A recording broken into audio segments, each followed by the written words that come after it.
सरपंच जी, ये फसल तो इस बार बहुत अच्छी हुई है। बस दाम अच्छे मिल जाएं तो सबकी मेहनत सफल हो जाएगी। हाँ राजा, पर तुम्हें पता है कि वो शहर का व्यापारी इस बार फिर से हमारी फसल सस्ते दामों में खरीदने आ रहा है। हमें एकजुट होकर उसका सामना करना होगा। बिल्कुल, हम किसी भी हालत में अपनी मेहनत का सही मूल्य लेंगे। ये गांव का हक है और हम इसे छोड़ेंगे नहीं।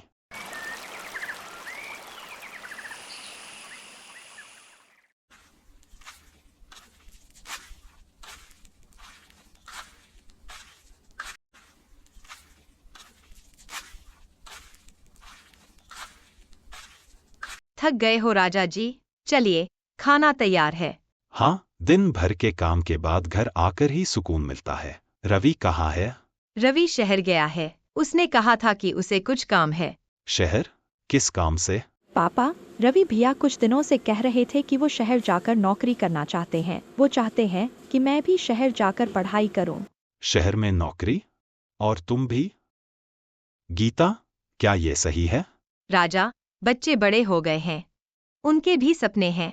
हमें उन्हें रोकना नहीं चाहिए। लेकिन इस गांव का क्या? हमारी जिम्मेदारी?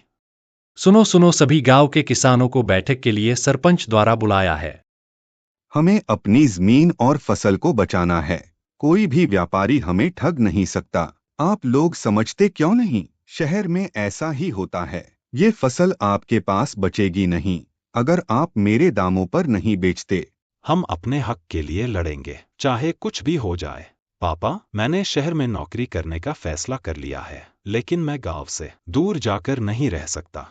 रवि, तुमने क्या सोचकर ऐसा किया? पापा, मैं देख रहा हूँ कि गांव के लिए कितनी मुश्किलें हैं।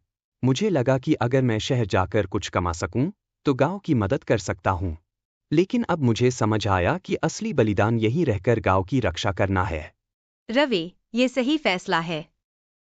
तुम्हारा भविष्य गांव के साथ है। भैया, मैं भी यहीं रहूंगी और गांव के बच्चों को पढ़ाऊंगी। हम सब मिलकर अपने गांव को और भी मजबूत बनाएंगे। तुम लोग समझते क्यों नहीं? तुम्हारे पास और कोई विकल्प नहीं है। हमारे पास विकल्प है। हम अपनी मेहनत का सही मूल्य चाहते हैं और इसके लिए हम किसी भी हद तक जाएंगे। हम अपनी जमीन, अपनी फसल, अपने गांव के लिए बलिदान देने को तैयार हैं। आप हमें नहीं खरीद सकते। हम सब एकजुट हैं। कोई भी हमें झुका नहीं सकता।